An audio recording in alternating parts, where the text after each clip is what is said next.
Bismillahirrahmanirrahim. Assalamualaikum warahmatullahi wabarakatuh dan terima kasih kepada penonton setia kami di saluran berita RTM, TV1 dan juga pensiuman secara dalam talian di RTM Klik.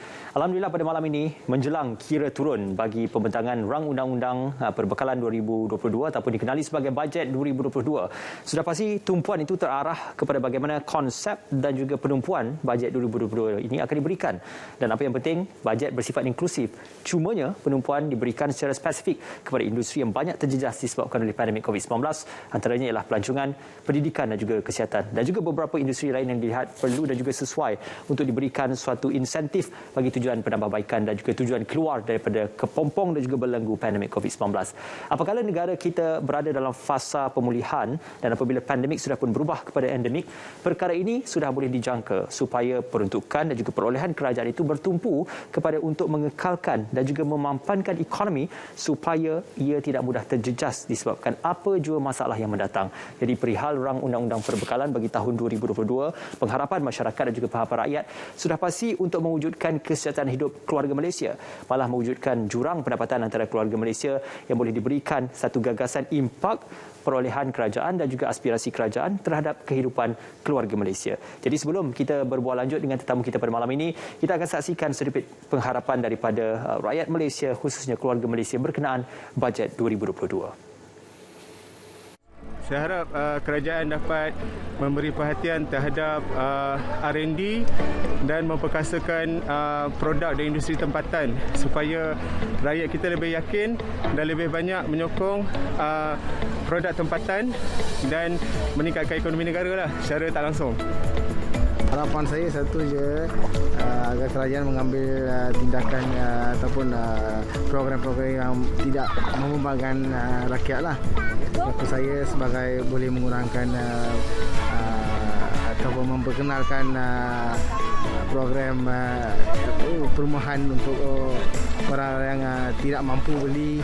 Harapan saya semoga bajet perbekalan kali ini memberikan lebih manfaat kepada seluruh rakyat Malaysia, terutamanya kepada penduduk di luar bandar, di mana kita sebab tahu masih lagi banyak lagi ruang-ruang yang boleh ditambah baik lagi, terutamanya penduduk di kawasan Pantai Timur serta di Sabah dan juga Sarawak. Dan insya-Allah saya yakin bahawa kerajaan pada kali ini akan memberikan lebih banyak bantuan untuk kebaikan seluruh rakyat Malaysia. Belanjawan nanti hari Jumaat kan, semua nak tunggu ni. Haraplah dapat yang dapat membantu yang golongan middle income kan, sebab sejak lockdown ni, pandemik ni, golongan yang tu middle income yang kena teruk sekali lah saya rasa. Ekonomi pun kena baik pulih. Ya, memang benar. Sudah pastinya pengharapan itu dalam setiap golongan, tidak kira sama ada B40, M40 ataupun T20, mengharapkan agar bantuan itu berkapasiti dan juga berkeperluan untuk mendasari masalah yang terimpak kepada golongan tersebut. Namun begitu, untuk memberikan peruntukan itu seharusnya adil mengikut keperluan dan juga keterdesakan keadaan setiap golongan tersebut dalam perihal pandemik COVID-19. Apa yang boleh kita gambarkan pada malam ini untuk kita bersama dengan tetamu kita, bersama dengan saya di studio ialah Puan Shazma Juliana Abu Bakar, Ketua Penyelidik Ekonomi TA Securities. Assalamualaikum, selamat malam Puan. Apa khabar? Baik, alhamdulillah. Bersama dengan kami, kalau kita lihat ruang permainannya itu lebih kepada pasaran saham dan sebagainya, tapi apa yang penting malam ini kita menggambarkan satu kerangka lebih luas tentang bagaimana corak yang akan diletakkan oleh kerajaan dalam bajet 2022. Juga bersama dengan Puan Shazma, tidak dilupakan Dr. Muhammad Afzal Nizam, Ketua Penganalisis Ekonomi Bank Islam. Assalamualaikum Doktor. Bersua kembali malam. Waalaikumsalam Nis. Ya, alhamdulillah Doktor. Terima kasih kerana sudi memberikan buah fikir dalam bicara nanti pada malam ini. Kita akan kembali kepada Doktor kemudian. Namun saya suka untuk memulakan mukadimah bicara nanti pada malam ini memberikan penumpuan. Ya, sudah pasti setiap pembentangan bajet belanjawan ataupun rang undang-undang perbekalan bertumpu kepada bajet yang bersifat inklusif, boleh mendasari keperluan kepada semua pihak. Namun apabila kita analisis kembali kepada situasi ekonomi, bukan saja di peringkat global tapi di peringkat tempatan, ada beberapa sektor yang dilihat amat jelas terjejas dan besar impaknya dalam sektor tersebut. Jadi bagaimana perkara ini digambarkan oleh Puan Shazma terhadap penumpuan seharusnya diutamakan terlebih dahulu kepada sektor-sektor yang paling terjejas dan juga terimpak disebabkan oleh endemik COVID-19 ini, Puan? Okey. Kerajaan sebenarnya komited untuk memulihkan ekonomi bukan pada sesetengah sektor saja, tapi adalah kepada semua sektor. Akan tetapi perlu diingatkan bahawa pemulihan ekonomi untuk setiap industri atau sektor adalah berbeza-beza. Ya. Jadi kerajaan akan menekankan lebih kepada sektor yang yang terjejas secara langsung dan secara teruk sejak berlakunya kesan daripada pandemik COVID-19 ni. Sebagai contoh, saya ambil adalah industri sektor pelancongan. Okey. Yang mana kita tahu bahawa sejak PKP ni kita dah tak boleh melancong, terutama dalam luar negara memang tak boleh lah. Dalam industri pelancongan domestik pun dah semakin berkurangan. Cuma sejak sejak dah tak ada PKP ni baru kita boleh melancong, tapi secara berperingkat, dan kita perlu mematuhi SOP yang ditetapkan oleh kerajaan. Kenapa saya kata sektor industri pelancongan ni penting? Sebab kalau kita tengok sumbangan industri pelancongan kepada KDNK ataupun keluaran dalam negara kasar Malaysia adalah, kalau sebelum pandemik, lebih daripada 16%. Tapi disebabkan terjejas ekoran daripada pandemik COVID-19 ni, sumbangan dia merosot kepada hanya 14% daripada KDNK negara. Okey. Itu secara langsung. Kalau kita bercakap tentang sumbangan secara langsung dan juga secara tidak langsung. Contohnya, macam sekarang kita ada projek menjadikan Langkawi sebagai industri tourist bubble. Kan, tourist bubble yang mana orang boleh pergi ke Langkawi untuk melancong. So katalah saya bawa keluarga pergi ke Langkawi untuk melancong. Okey, sektor perhotelan memanglah dah rancak semula. Bila you sampai sana, you tidur di hotel, you akan keluar. You keluar, you pergi bawa makan. Okey, makan kat kedai-kedai. So dia akan merancangkan aktiviti dari segi pemakanan dan minuman juga. So you bukan pergi makan saja, you akan bawa keluarga you pergi kat tepi pantai. Dia akan mewujudkan atau merancangkan kembali aktiviti riadah dan sukan rekreasi. Okey. So semua ni benda ni akan kita panggil domino effect. Okey. So dia akan merancangkan aktiviti ekonomi secara langsung dan secara tidak langsung. Kesan dia akan mewujudkan peluang pekerjaan, meningkatkan pendapatan. So orang akan kembali berbelanja. So benda-benda ni sumbangan kalau kita tengok dari segi secara langsung dan secara tidak langsung adalah melebihi daripada 25%. Okey. Itu yang kita nak. So selain daripada industri pelancongan, saya rasa kerajaan perlu menekankan atau memberi fokus kepada sektor peruncitan dan juga kepada industri kecil sederhana yang mereka juga terjejas teruk. So saya rasalah sebenarnya akan ada beberapa langkah yang mana kerajaan dah umumkan semasa pakej rangsangan stimulus yang lalu ni akan diteruskan dalam belanjawan 2022 akan datang. Sebagai contoh, mungkin kadar cukai korporat akan dikurangkan. Subsidi upah mungkin? Subsidi upah akan diteruskan. Sebab kalau kita tengok pelan subsidi upah, sekarang ni dia telah menolong hampir lebih daripada 2.6 juta pekerja. Okey. Daripada kehilangan pekerjaan, dan dia telah membantu lebih daripada 300 lebih ribu majikan. Menyelamatkan perniagaan itu juga? Ya. So, dari segi macam mungkin saya menjangkakan akan ada cukai rebate. Maknanya kalau tak silap saya, untuk tahun pertaksiran cukai 2020, kita boleh claim up to RM1,000. Kalau you berbelanja domestik, you boleh claim sehingga RM1,000.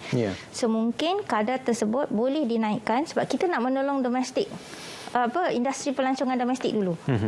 So in a way, macam saya kata, dia menolong kita dari segi pengguna, dia akan menolong orang kata industri players dalam sektor pelancongan juga. Ya. Langkah yang paling afirmatif ataupun paling efektif adalah untuk merancangkan aliran ekonomi domestik itu sebelum kita membuka kepada persepadan antarabangsa. Apabila disebutkan oleh Puan Shazma tadi berkenaan tentang industri-industri hiliran dan juga industri-industri yang kecil yang banyak terkesan, dan juga perkara ini banyak bergantung kepada kuasa beli pengguna. Disebabkan itu kita melihat prinsip ekonomi adalah bersifat simbiosis yang mana mempunyai supply and demand. Saya nak bertanyakan kepada Dr. Afzal Nizam berkenaan tentang insentif tunai yang mungkin boleh diteruskan ataupun mungkin boleh ditambah oleh pihak kerajaan dalam melihatkan kepada kuasa tunai dalam kalangan masyarakat untuk merancangkan satu pembelian, dan apabila pembelian itu dirancangkan maka ia akan membantu perniagaan khususnya perniagaan kecil dan sederhana seperti disebutkan oleh Puan Syazma. Jadi bagaimana korelasi perihal kepada insentif tunai ini bukan sahaja kepada poket isi rumah tetapi juga kepada bentuk dan juga aliran perniagaan yang lebih baik, Doktor? Okey, terima kasih pada soalan tu. Saya kira pendekatan yang akan diambil oleh pihak kerajaan berkenaan dengan belanjawan yang akan dibentangkan pada Jumaat ini, saya rasa lebih kurang sama saja. Maksudnya, seperti disebutkan tadi, bayaran pindahan ataupun cash transfers akan diteruskan. Dan seperti yang kita sedia maklum bahawa setiap perbelanjaan itu akan menghasilkan kesan pengganda lah. Dan apabila kita kaji ekonomi Malaysia ni, seperti yang selalu saya kongsi bila bersama dengan media, Malaysia ni memang mempunyai suatu bentuk kecenderungan yang tinggi untuk berbelanja. Dan kalau kita lihat apa yang dikatakan perkali marginal propensity to consume, maksudnya bagi setiap ringgit kenaikan pendapatan berapa pula yang diterjemahkan dari segi perbelanjaan, Malaysia ni dikira antara yang tertinggi di antara Asia ni, lebih kurang 0.6 lah. Maksudnya setiap RM1 naik akan menghasilkan 60 sen perbelanjaan. Itu secara umum. Tetapi kalau mengikut kajian yang dibuat oleh pihak Belanja Negara, dah lama dah kajian ni, saya ingat dalam 2013, kalau kita ikut pecah-pecahan mengikut pendapatan, bagi mereka yang berpendapatan dalam kategori B40 ataupun sekitar RM1,000 dan ke bawah, dia punya perkali MPC tersebut ataupun kecenderungan untuk berbelanja lebih lagi tinggi, 0.8 macam tu.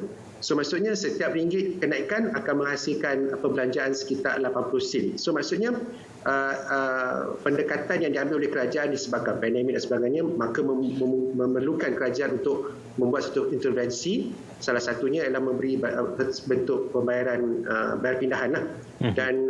Dan melalui pembayaran pindahan ini ataupun cash transfer ini, dia akan menghasilkan suatu bentuk kesan pengganda yang tinggi, terutamanya dalam konteks ekonomi Malaysia, yang mana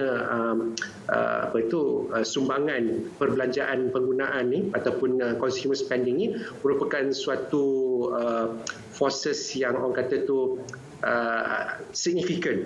Dan kita sedia maklum apabila berlakunya pandemik tahun lepas, penggunaan tu sebenarnya banyak dia punya tahap terjejasnya tu disebabkan kekangan-kekangan oleh PKP dan sebagainya. Jadi saya kira apabila ekonomi itu lebih dibuka, banyak kelonggaran yang diberikan, terutamanya dari sudut pergerakan merentas negeri, itu sudah pasti akan merancangkan ekonomi Malaysia. Seperti yang disebutkan Puan Syazma tadi kan, berkenaan dengan perbelanjaan domestic tourism, ya. Kalau kita lihat angka tahun lepas, perbelanjaan domestik, perbelanjaan pelancongan domestik, ya, dia merudum ke paras 40.4 bilion macam tu, berbanding kalau tahun 2019 103 bilion. So memang jelas ketara kejatuhannya tu. Tapi kalau kita lihat angka pra-pandemik lah, kita ambil senang cerita, kita ambil angka 2019 iaitu 103 bilion. Dan kalau kita lihat, tengok pecahan tu lagi, dia punya pecahannya banyak menunjukkan bahawa perbelanjaan pelancongan domestik banyak dihalakan ke arah membeli belah, iaitu sekitar 37.8%. Kalau kita ambil angka absolute amount tu 39 bilion. Seterusnya dia punya pattern perbelanjaan tu, selain membeli belah, dia membeli bahan api lah, itu sekitar 15%, dan 14.3% pula digunakan untuk membelanja makanan dan minuman. Itu yang disebutkan oleh Puan Syazma tentang kesan rantaian terhadap ekonomi negara apabila ekonomi itu mula dibuka, dan disebut tadi betapa signifikannya ekonomi ataupun industri pelancongan kerana dia punya kesan rantaian terhadap ekonomi ataupun industri-industri yang berkaitan, perhotelan lah, penerbangan, logistik, makanan dan sebagainya. Itu dia punya kesan rantaian yang dikira sangat-sangat signifikan. Jadi mengambil kira tentang faktor kata itu prospek pertumbuhan ekonomi yang lebih baik pada tahun depan, saya kira memang terdapat keperluan untuk pihak kerajaan untuk mengurus kata itu pemulihan ekonomi dengan lebih efektif lagi. Walaupun kita concern tentang defisit, tapi saya rasa pendekatannya masih lagi apa yang dikatakan sebagai expansionary fiscal policies lah. Ya, Doktor, sampai bila kita boleh bergantung kepada transaksi dalam peringkat domestik ini, dan bilakah masanya sesuai untuk kita mula membuka lebih luas lagi untuk transaksi yang melibatkan antarabangsa, Doktor? Okey, itu satu persoalan yang saya kira agak sukar sebagai ahli ekonomi nak menjawab, kerana saya rasa itu sangat berkait rapat tentang kepakaran orang kata itu dalam bidang kesihatan lah. Tapi apa yang kita sedia maklum, kadar vaksinasi telah pun meningkat dengan baik, dan kes-kes baru pun banyak menurunnya. Saya kira travel bubble yang mungkinlah kot akan diperkenalkan di peringkat ekonomi serantau, kalau diperkenalkan seharusnya akan dapat lagi merancakkan kata itu industri pelancongan. Saya mengambil kira kalau tengok, saya tak boleh sebut harga saham dah, tapi kalau tengok harga saham yang berkaitan dengan sektor penerbangan, saya lihat kenaikannya satu lonjakan yang tinggi. So saya kira dari sudut peserta pasaran saham sebenarnya menjangkakan keadaan yang lebih baiklah terhadap ekonomi berdasarkan proksi harga saham yang berkaitan dengan industri penerbangan tadi. Okey, baik. Satu barengan yang konklusif, mukadimah yang menarik untuk kita mulakan bicara naratif dengan Dr. Afzal Nizam. Doktor dan Puan Syazma, kita nak berehat seketika, sepenuhnya kembali dalam bicara naratif.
Malaysia kaya dengan pelbagai hidangan istimewa setiap negeri. Ianya adalah sebahagian keunikan dan identiti negara kita. Makanan menyatukan kita rakyat Malaysia. Jom, cuti-cuti Malaysia. Malaysia mempesona.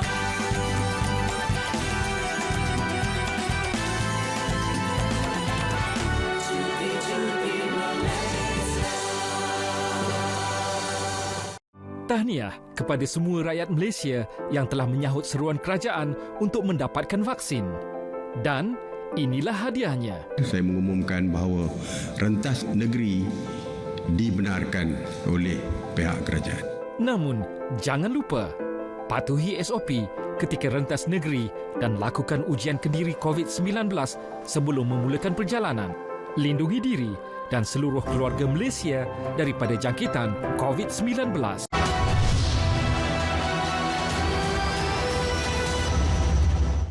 Jadi harapan menjelang pembentangan bajet 2022, saya mengharapkan yang terbaik khususnya kepada seluruh rakyat Malaysia, sama ada B40, M40, secara keseluruhannya, agar bajet yang akan dibentang akan terangkum dan memberi impak yang baik kepada seluruh rakyat Malaysia, sama ada di bandar dan di kampung pedalaman dan sebagainya.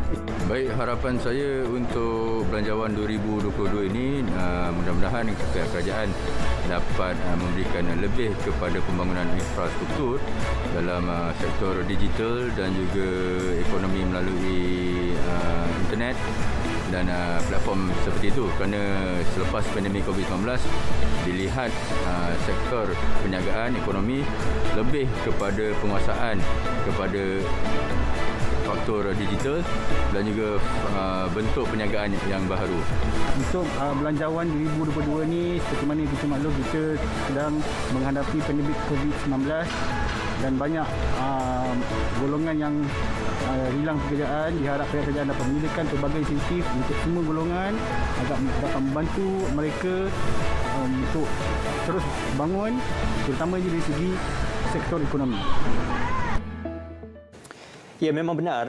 Perubahan dalam penyesuaian kepada bagaimana kita menghadapi pandemik COVID-19 ini menuntut untuk beberapa sektor tidak lagi menggunakan cara konvensional untuk terus beroperasi, khususnya dalam sektor pendidikan dan juga kesihatan. Maka pandemik COVID-19 ini menghadirkan satu ujian buat sektor-sektor yang disebutkan itu. Dan sudah pasti ya, Puan, ya, kita melihat dalam bajet tahun lalu juga, kedua-dua sektor ini antara yang mendapat peruntukan terbesar dalam setiap peruntukan bajet. Mungkin tahun ini juga tidak terkecuali. Jadi bagaimana pandangan Puan untuk melihat seharusnya kedua-dua sektor ini bukan sahaja diberikan keutamaan, bukan sahaja diberikan peruntukan yang lebih besar, tetapi aspirasi untuk melihat pemulihan kepada sektor yang menjadi teras kepada pembentukan bangsa, negara dan juga masyarakat, Puan. Okey, saya mulakan dengan sektor pendidikan. Yang mana saya percaya pendidikan ni adalah asas kepada semua benda.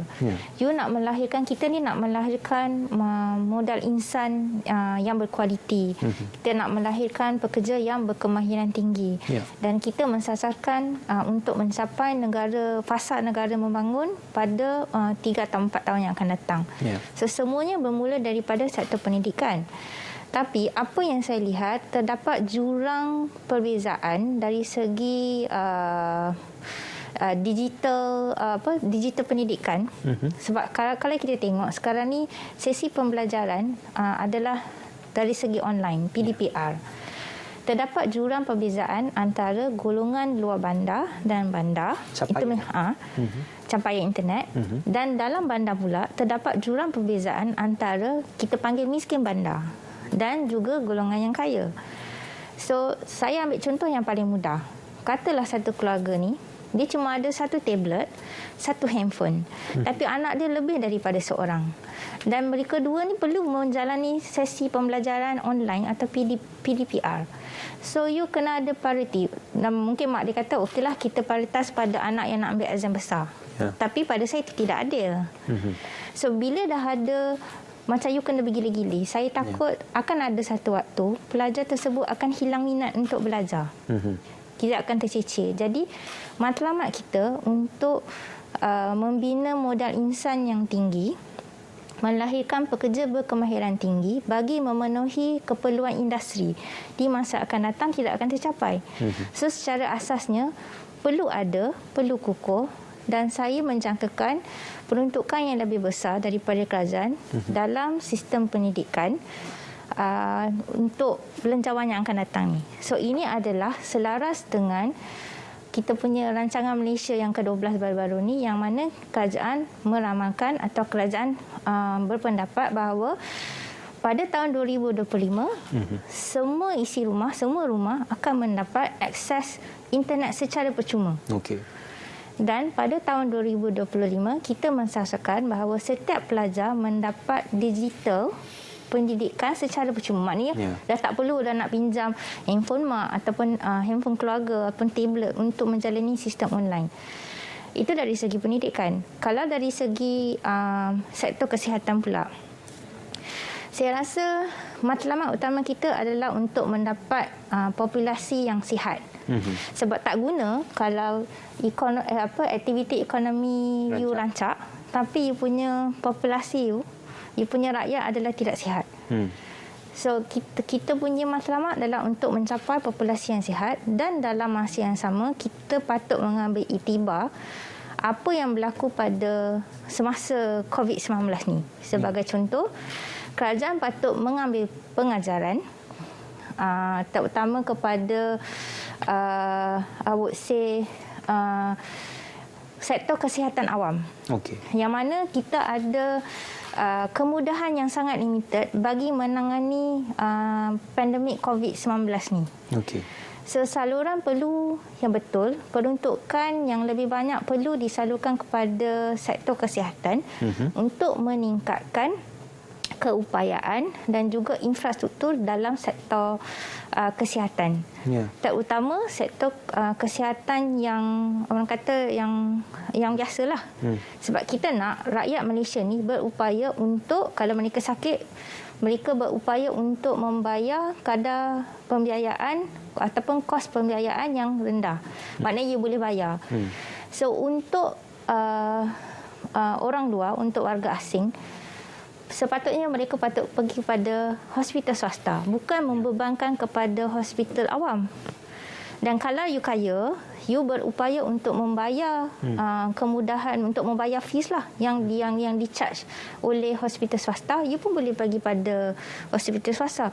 So saya kata kerajaan patut mengambil iktibar, sebab manalah tahu di masa akan datang terdapat pandemik yang baru yang kita tak tahu kan. So kita mengambil langkah, orang kata kita bersedia daripada awal.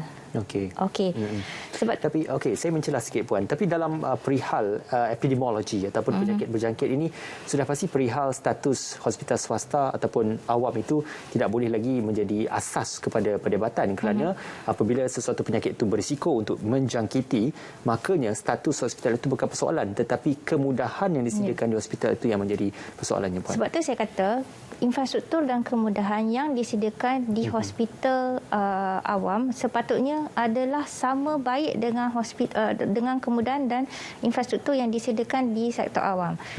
Cuma kita punya target of people adalah berbeza. Hospital awam adalah untuk rakyat Malaysia. Kita tak nak membebankan rakyat. Sekarang ni kalau untuk hospital swasta, siapa yang nak mampu, dia boleh pergi pada hospital swasta. Kemudahan yang sama, infrastruktur yang sama. Orang kata dari segi kepakaran doktor semua sama, tapi dari segi fee itu yang berbeza.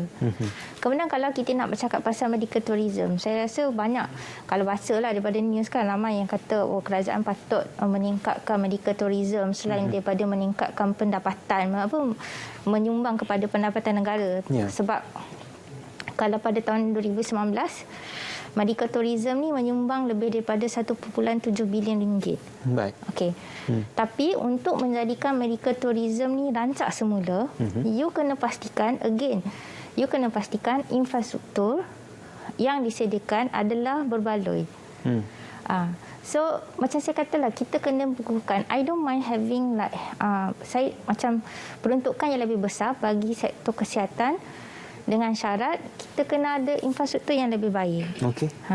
Untuk bersedia dengan apa jua kemungkinan. Ini termasuklah bukan saja penyediaan infrastruktur, tapi dari segi penyelidikan, sumber manusia yang mantap dan juga boleh berkapasiti dalam mendepani sebarang masalah yang timbul.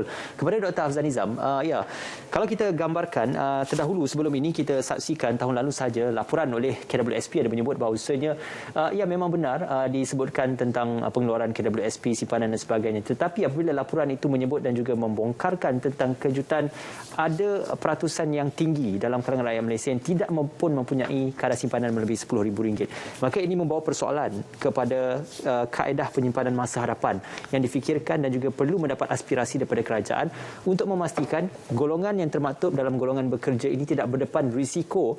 Yang pertama, bukan saja kehilangan pekerjaan, yang kedua tidak mempunyai kebergantungan kepada simpanan apabila kehilangan pekerjaan. Apa mungkin doktor boleh gambarkan tentang isu ini, doktor? Okey, terima kasih pada soalan tu Is. Bercakap tentang simpanan di KWSP ataupun lebih spesifiknya simpanan pada hari tua lah. Kita boleh bercakap tentang simpanan, maksudnya kita memerlukan pendapatan sebelum kita boleh menyimpankan. Jadi di situ ada beberapa aspek yang perlu kita lihat. Pertamanya adalah mewujudkan peluang pekerjaan. Maksudnya kita nak memastikan ekonomi kita ni sentiasa bergerak aktif dan ini akan memungkinkan mewujudkan banyak peluang-peluang pekerjaan. Itu yang pertama. Kedua, kita bercakap tentang kualiti pekerjaan pula. Maksudnya kita mengambil kira tentang graduan-graduan yang telah kita hasilkan dan bagaimana pula ia diselaraskan dengan keperluan industri. Dan di sini peranan kerajaan untuk merangsang kegiatan ekonomi yang lebih kompleks yang mana ia akan menggalakkan penggunaan buruh mahir. Kemudian pula mewujudkan peluang pekerjaan, kita kena melihat saya kira lah kita perlu melihat juga profil pendapatan isi rumah kita di Malaysia ni. Di sini saya suka melihat data yang dikongsi oleh pihak Department of Statistics Malaysia atau Jabatan Statistik Malaysia yang menunjukkan bahawa kalau kita lihat sumbangan atau peratusan pendapatan daripada bekerja sendiri, maksudnya keusahawanan lah, pada tahun 2020 meningkat kepada 17.4%. Pada tahun 2019 17.3%.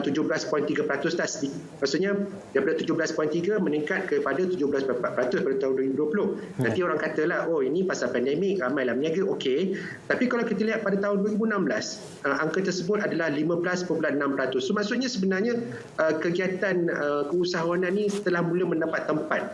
Dan di sini saya rasa peranan kerajaan untuk menggalakkan program keusahawanan ini perlu ditingkatkan dan ini mungkin banyak berkisar berkenaan dengan pembinaan kapasiti. Maksudnya nak berniaga ni bukanlah sesuatu yang mudah. Jadi di situ perlukan satu ilmu dan saya kira kesenjangan ataupun gap di dalam pengetahuan berkenaan keusahawanan ini perlu dimainkan peranan oleh orang kata itu agensi-agensi kerajaan melalui program-program latihan lah. Di sini saya suka sebut kerana saya sendiri pun pernah mengikuti kursus di Institut Keusahawanan Negara INSCAN. Saya melihat program di sana pun banyak yang saya kira value for money lah. Mereka mengajar tentang bagaimana nak berniaga atas online dengan saya kira dengan fee yang sangat-sangat kompetitif lah, lebih sekitar RM50 macam tu. Dan saya kira dengan adanya peningkatan pendapatan baik dari segi pendapatan bergaji, pendapatan daripada perniagaan, dan di sini akan meningkatkan keupayaan untuk rakyat Malaysia menyimpan. Kemudian kita bercakap tentang literasi kewangan pula. Maksudnya kita nak memastikan rakyat Malaysia ni celik kewangan. Mereka perlu faham setiap simpanan tu perlu dilaburkan, kerana kalau tak dilaburkan, wang tersebut akan dihakis oleh kadar inflasi. Kerana inflasi ni akan mengurangkan kita punya kuasa beli lah, kuasa inflasi ni kenaikan harga barang kan. Dan kalau kita tengok kadar inflasi ni pada tahun 1985 sampai tahun lepas, secara purata kadar inflasinya meningkat 2.4%. So maksudnya apa? Maksudnya tiap-tiap tahun rakyat Malaysia akan kehilangan dia punya kuasa belinya tu. Di sini peranan untuk melabur sangat-sangat penting. Tetapi nak melabur pula ada dia punya isunya juga. Isu dari segi risiko pula, risiko pelaburan. Kerana hukum alam pelaburan ni semakin tinggi pulangannya, semakin tinggilah risiko. Di sini peranan, sekali lagi peranan literasi kewangan itu juga memegang peranan penting, yang mana setiap mereka yang menyimpan duit dan ingin melabur, mereka perlu tahu apakah toleransi risiko yang mereka perlu ambil. Kalau katalah mereka tak sanggup nak mengambil risiko tinggi, mungkin boleh melabur dalam kata tu saham amanah ataupun dalam instrumen pasaran tetap dan sebagainya. So maksudnya dia ada dia punya proses-prosesnya supaya akhirnya nanti pada ketika seseorang itu mula bersara, kurang-kurangnya adalah duit orang kata tu untuk survive apabila hidup dalam post retirement lah. So saya kira proses-proses ni kita perlu cakna dan kerajaan perlu ambil tindakan yang sewajarnya supaya kita mendapat satu solution ataupun penyelesaian secara keseluruhan dan secara holistik. Ya, sudah pasti apabila bercerita tentang kelangsungan hidup tu bukan saja bercerita tentang pemulihan, tetapi juga bagaimana untuk kita meneruskan hidup pasca proses dan juga fasa pemulihan tersebut. Puan Syazma dan juga Dr. Afzal Nizam, kita nak kembali berjeda seketika semuanya dalam Bicara Naratif.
Hasil seni ukiran, perabot dan kelengkapan hiasan daripada barangan terbuang, pelbagai jenis kayu, tanah dan rotan serta buluh memang menarik. Keunikan serta kreativiti yang dihasilkan mempunyai sentuhan yang tersendiri dan pastinya diilhamkan oleh mereka yang berbakat serta mempunyai ketekunan yang tinggi. Berkecimpung dalam bidang ini, ekonomi keluarga tu memang ada agak kucar kasir jugalah. Tapi semenjak saya buat bidang ini, alhamdulillah sedikit sebanyak dia dapat membantulah daripada segi ekonomi untuk keluarga saya.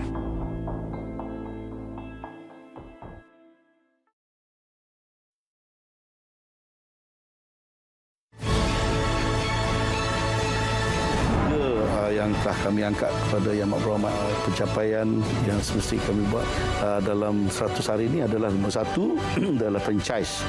Yang kedua adalah berkaitan dengan Sarawak dan Sabah, lebih Sarawak untuk dapat mengeluarkan permit license berkenaan dengan LPG ataupun liquefied petroleum gas. Dan ketiga berkenaan dengan kita akan menurunkan lagi harga ceiling kit ujian COVID kendiri ini.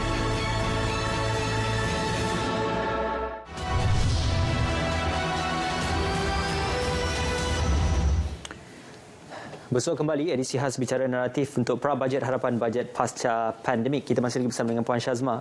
Kalau dibandingkan ataupun kita imbas kembali kepada bajet 2021, merupakan antara peruntukan bajet yang terbesar yang pernah digagaskan dalam sejarah peruntukan bajet. Dan ini juga ditambah dengan beberapa stimulus package yang diumumkan selepas Surang Undang-Undang Perbekalan 2021. Menggambarkan juga bahawasanya satu peruntukan yang besar terpaksa diletakkan oleh pihak kerajaan hanya untuk keluar daripada pandemik COVID-19 ataupun menangani masalah disebabkan oleh pandemik COVID-19. Untuk bajet 2022, apakah terdaya untuk pihak kerajaan dan berkapasitikah pihak kerajaan meletakkan sekurang-kurang nilai yang sama ataupun lebih tinggi daripada nilai sebelum? Okey, sebelum tu saya nak cakap.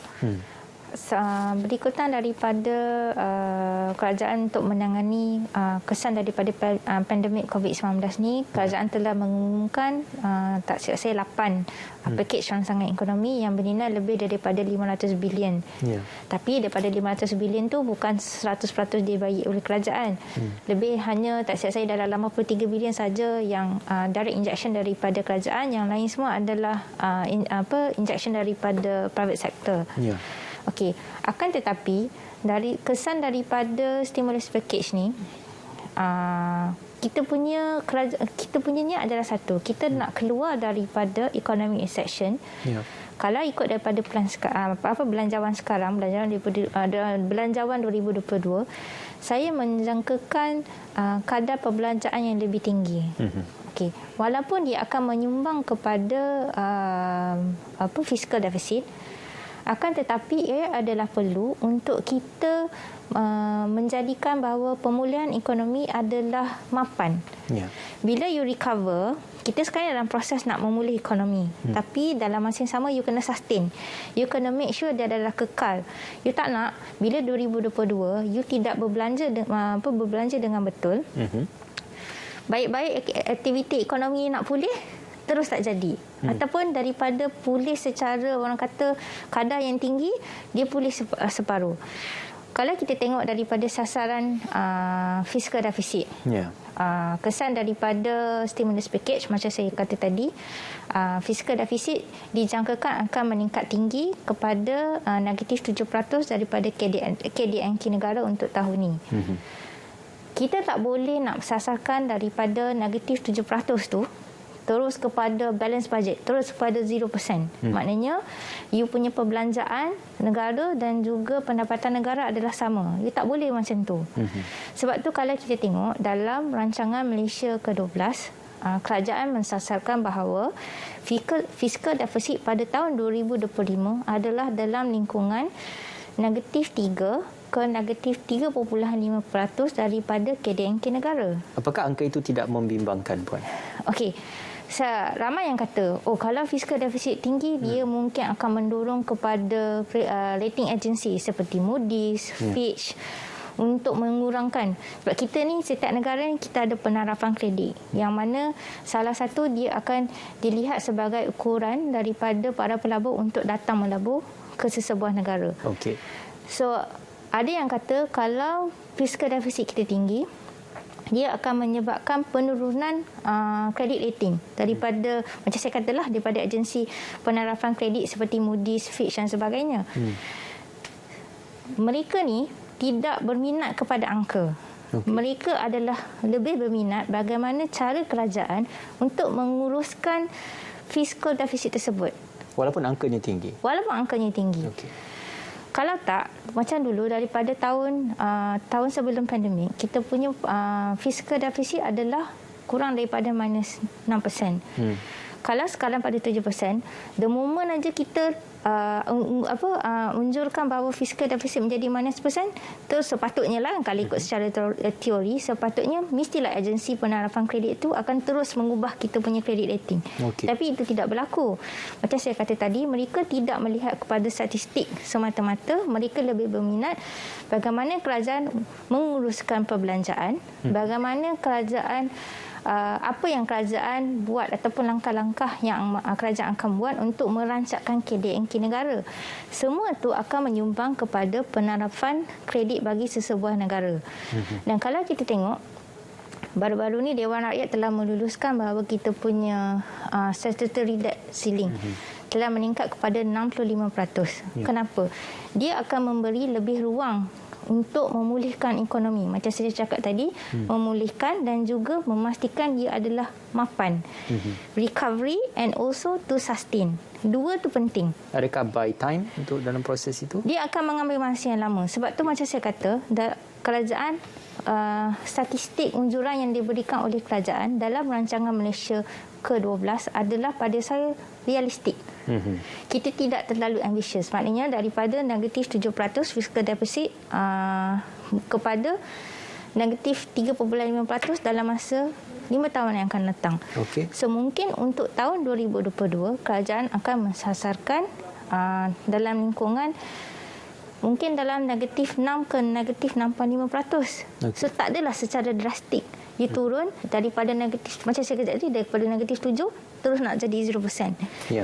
So you kena pandai lah. So macam saya kata, kerajaan, saya menjangkakan nilai perbelanjaan yang lebih tinggi sebab kita ni nak menolong rakyat untuk meneruskan kelangsungan hidup.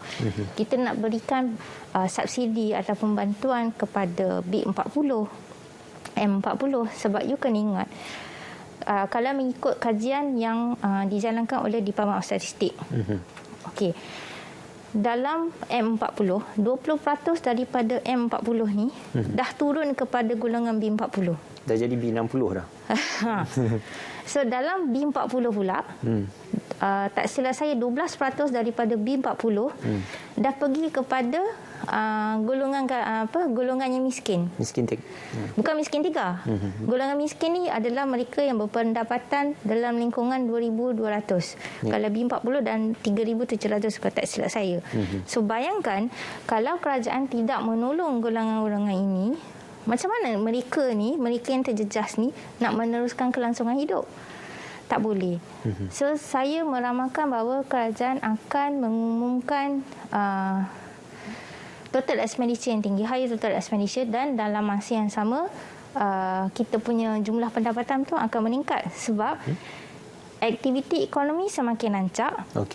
Dia akan mendorong kepada pendapatan negara yang lebih tinggi.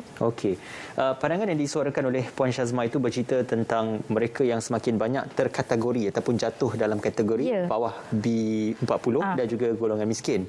Ini juga bersangkutan dengan kita kata purata nilai garis kemiskinan yang diumumkan oleh kerajaan baru-baru ini, menunjukkan bahawasanya kalau dulu mengguna pakai, terma ataupun had 900 lebih dan kini dinaikkan kepada 2,000 lebih, menggambarkan bahawasanya kategori dan mereka yang tergolong dalam kategori miskin ini sudah pun mula bertambah. Jadi ini memerlukan aspirasi kerajaan untuk sekurang-kurangnya mengeluarkan bilangan itu dan naik daripada tingkat pendapatan maksimum ataupun minimum kepada golongan miskin tersebut. Jadi mungkin apa pandangan doktor melihatkan kepada usaha untuk mengeluarkan masyarakat yang jatuh dalam kategori miskin ini keluar daripada kepompong kemiskinan tersebut?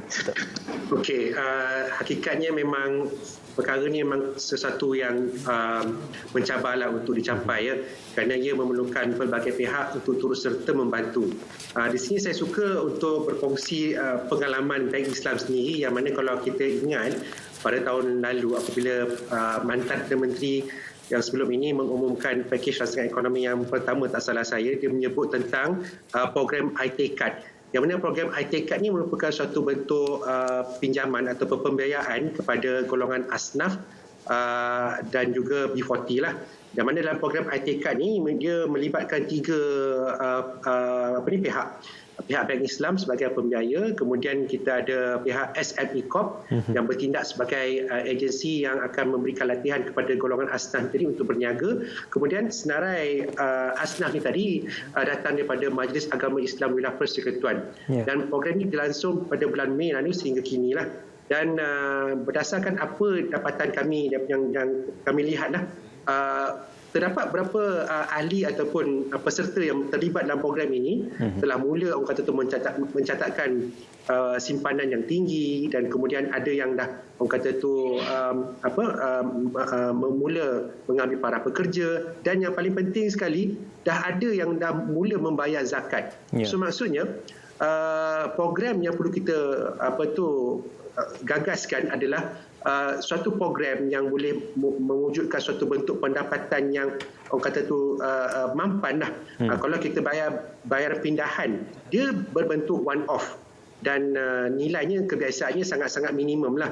Tapi kalau kita bagi dia, kalau kita nak bagi analogi pancing lah ya, kalau kita bagi ikan, habis ikan lah dimasak dan sebagainya. Tapi kalau kita bagi pancing, dia meningkatkan peluang kelangsungan hidup bagi sesuatu keluarga tersebut. Di sini saya rasa approach yang saya kira iTakeCard ni sesuatu yang berjaya, perlu dikembangkan lagi. Dan saya difahamkan juga program iTakeCard ni telah pun dikembangkan ke negeri yang lain-lain. Saya berharapkan mungkin model iTakeCard ni yang dilaksanakan oleh pihak Bank Islam mungkin dapat diaplikasikan dengan lebih giat lagi supaya kita dapat melihat golongan asnaf, golongan B40 ini mencatatkan suatu bentuk apa yang kita katakan sebagai social upward mobility. Jadi saya kira ini akan orang kata tu boleh menjana aktiviti ekonomi yang lebih mampan lagi. Ya, sudah pasti pendekatan itu mengambil masa, tetapi hasilnya itu akan berpanjangan dan juga kekal untuk mengeluarkan golongan ini daripada kepompong kemiskinan seperti yang disebut oleh Doktor.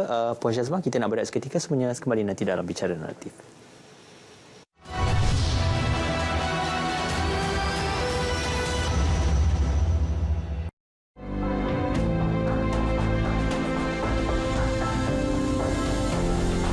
Hasil seni ukiran, perabot dan kelengkapan hiasan daripada barangan terbuang, pelbagai jenis kayu, tanah dan rotan serta buluh memang menarik.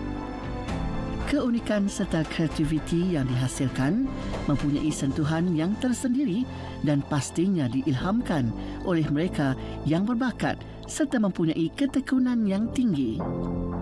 Berkecimpung dalam bidang ni, ekonomi keluarga tu memang ada agak kucar kasir jugalah.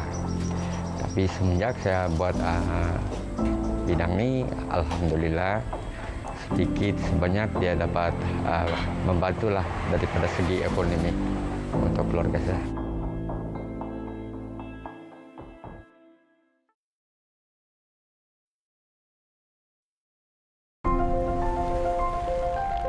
Saya Wan Muhammad Ihsan bin Wan Sabri, berasal daripada Bandar Baru Bangi Selangor, mewakili MZ Synergy Holdings No. Berhad selaku jurutera projek Alun Retreat Pulau Pangkor, butik hotel berkonsepkan kontena.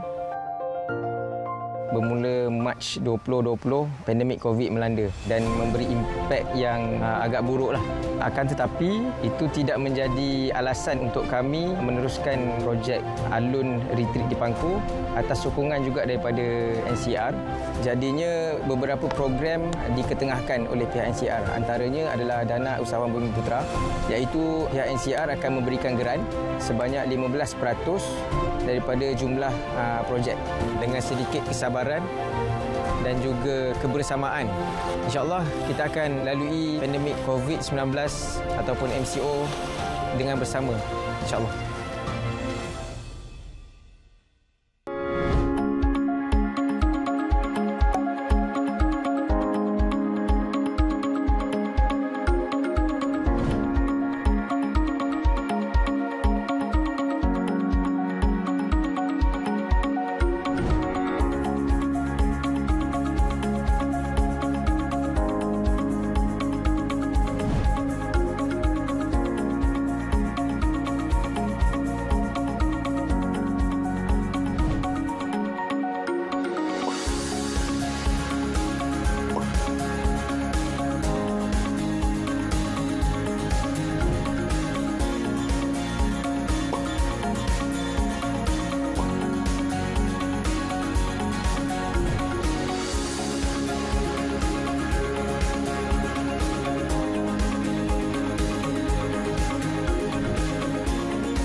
semua informan-informan, cari Tengku Zafrul di sekitar Kuala Lumpur. Kamu tak perlu cari saya.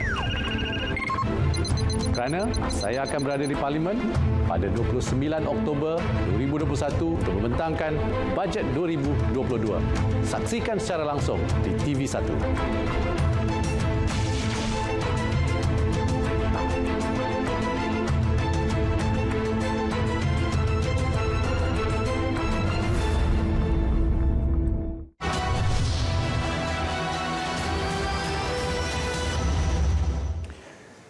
So, kembali dalam Bicara Naratif, terus saja bersama dengan Puan Syazma dalam berbaki untuk kita menyimpulkan perbincangan dan juga hala tuju perbincangan kita pada malam ini. Sedikit berkenaan ekonomi digital. Ya, sudah pasti masih banyak yang perlu dikerjakan dan juga perlu dilakukan dalam memastikan infrastruktur itu benar-benar lengkap dan juga sempurna untuk mencakupi keperluan bagi transaksi ekonomi digital tersebut, termasuklah infrastruktur, peranti dan juga bagaimana penerimaan masyarakat. Jadi bagaimana Puan Syazma melihat ekonomi digital ini penting tetapi perlu disusuli dengan persediaan yang rapi juga. Okey, kalau kita lihat impak daripada ekonomi digital ni sebenarnya adalah sangat luas dan bertransformasi.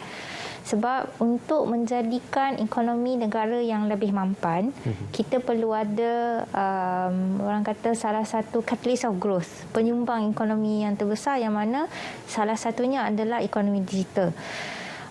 Kalau saya nak ambil daripada sasaran yang diunjurkan oleh kerajaan dalam rancangan Malaysia ke-12, kita mensasarkan bahawa sumbangan daripada ekonomi digital ni adalah lebih daripada 25% daripada KDNK negara.